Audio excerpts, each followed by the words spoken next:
شهر ایروان به ویژه در فصل تابستان شب‌های زنده و پرتحرکی دارد. اگر از آن گروه افراد یا گردشگرانی هستید که مایلید شب را در جایی غیر از اتاق خواب سپری کنید، در شهر ایروان مکان‌های زیادی را پیدا خواهید کرد که اوقات شبانه را سرگرم شوید. سلام، ارمنستان یکی از کشورهاییه که با ایران مرز مشترک داره و سالیانه ایرانی‌های زیادی به اونجا سفر می‌کنند. عمده درآمد آن از طریق گردشگری به دست میاد و کشوری هست که روسپی‌هاش در فرودگاه به استقبال شما میآیند. در واقع ارمنستان مرز بین آسیا و اروپا است. پایتخت این کشور زیبا ایروان است و واحد پول آن درام، کشوری قدیمی و تاریخی در منطقه قفقاز. دین آنها مسیحیت و زبانشان ارمنی است. در مرکز شهر ایروان اینترنت کافه یا کافینت‌های شبانه روزی وجود دارد. خاربار فروشی‌های زنجیره‌ای ساس نیز 24 ساعت شبانه روز پذیرای مشتریان هستند. در این فروشگاه‌ها امکان تبدیل ارزهای مختلف به درام وجود دارد. چند رستوران شبانه روزی نیز در مرکز شهر پذیرای مهمانان هستند. اگر از افرادی هستید که مایلید شب را در کلوب‌های شبانه سپری کنید، مکان‌های زیادی را در شهر ایروان پیدا خواهید کرد. کازینوها در مرکز شهر ایروان کازینویی وجود ندارد. در جاده فرودگاه محل خاصی است که کازینوها آنجا متمرکز شده‌اند. برخی‌ها به آن لاس وگاس ایروان لقب داده‌اند. وقتی از فرودگاه بین‌المللی ایروان به سوی شهر می‌روید، تابلو و تبلیغات کازینوها را در طول مسیر مشاهده خواهید کرد. برخی از کازینوهای ایروان خدمات خاصی به ایرانیان ارائه می‌دهند. حتی در طبقه دوم این کازینو رستورانی وجود دارد که غذای ایرانی هم سرو می‌کند. اگه تا اینجا از این ویدیو خوشتون اومده، لطفاً تا انتها با من همراه باشین که در ادامه انواع دیسکوها و کلاب‌هایی که در اونجا روسپی‌ها مشغول هستن را معرفی کردم.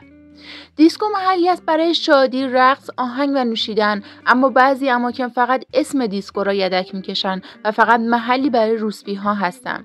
کلاب‌های ایرانی محیط مناسبی برای خانواده نیست. بهتر از رفتن به دیسکو با خانواده صرف نظر کنید. منظور از کاباره‌های خانوادگی چیست؟ به اماکنی گفته میشه که به هیچ عنوان افراد مجرد را راه نمیدهند و از پذیرفتن آنها با هر جنسیتی معذور هستند و فقط خانواده‌ها آنجا حضور دارند.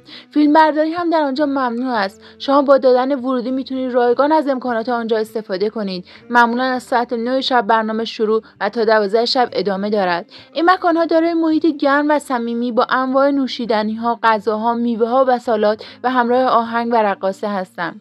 و حتی موسیقی زنده. شما با دادن همان مبلغ اولیه میتونید رایگان از این امکانات بهره مند شوید. مثل رستوران پروانه و کاباره شب‌های تهران.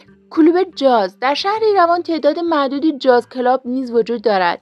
اینجور کلوب‌ها در سالهای اخیر باب شدند. معروف‌ترین کلوب جاز ایروان مزو نام دارد. مزو مناسب افراد غیر سیگاری است. البته جایگاه ویژه سیگاری ها هم در آن وجود دارد، ولی حسن آن این است که برخلاف اغلب کلوب‌های ایروان از دود سیگار میزهای مجاور خبری نیست. دیسکو در دیسکوهای واقعی ایروان افراد مجرد پذیرفته نمی‌شوند.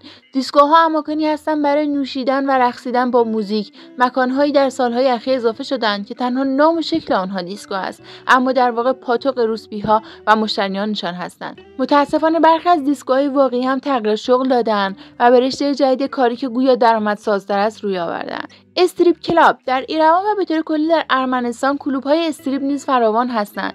بیشتر رقاص‌ها در این کلوب‌ها اهل روسیه و اوکراین هستند. با اینکه این کلوب‌ها دارای مبلغ ورودی هستند، اما انعام دادن به رقاص‌ها در آن رایج است. در ضمن برای گفتگو با رقاص یا دعوت از او به میزتان ممکن است چندین برابر مبلغ ورودی برای شما صورت حساب صادر شود. معروف‌ترین و یکی از قدیمی‌ترین استریپ کلاب‌های ارمنستان اومگا نام دارد. اگه این ویدیو رو دوست داشتین لایکش کنید و در ادامه با من همراه باشیم. دیسکو در ارمنستان همانطور که گفتم، امروزه بسیاری از محل‌هایی که دیسکو نامیده می‌شوند در واقع پاتوق روسپی‌ها و مشتریانشان هستند. به اصطلاح عامیانه شغل اصلی آنها بکشی است. برخی از این اماکن شیک و مجهز و اجاره آنها بیش از محل یک رستوران است. به علاوه می‌دانیم که نگهداری و حفاظت این محل‌ها هم گرانتر از فروشگاه‌ها و کافه‌های معمولی است. بنابراین می‌تواند نتیجه گرفت بازار تقاضا برای خدمات جنسی آنقدر کشش دارد که افراد چنین سرمایه‌گذاری‌هایی روی آنها می‌کنند. نظر شما درباره این ویدیو چی بود؟ لطفاً نظرتون رو در کامنت با ما به اشتراک بذارید.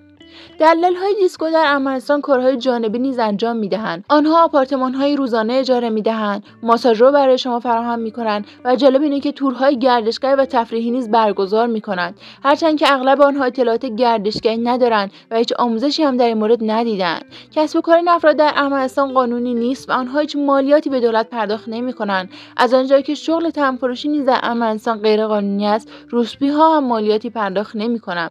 نه درآمد واسطه‌ها و نه درآمد روسپی‌ها در هیچ کجا ثبت نمی‌شود. بخش مهمی از اقتصاد این کشور بر پایه درآمد حاصل از توریسم اداره می‌شود و آنچه برای توریست بسیار اهمیت دارد احساس امنیت و آرامش است. بنابراین پلیس در این کشور ناچار است که مردم و به ویژه خارجی را آزاد بگذارند و کمترین کنتاک را با آنها داشته باشد.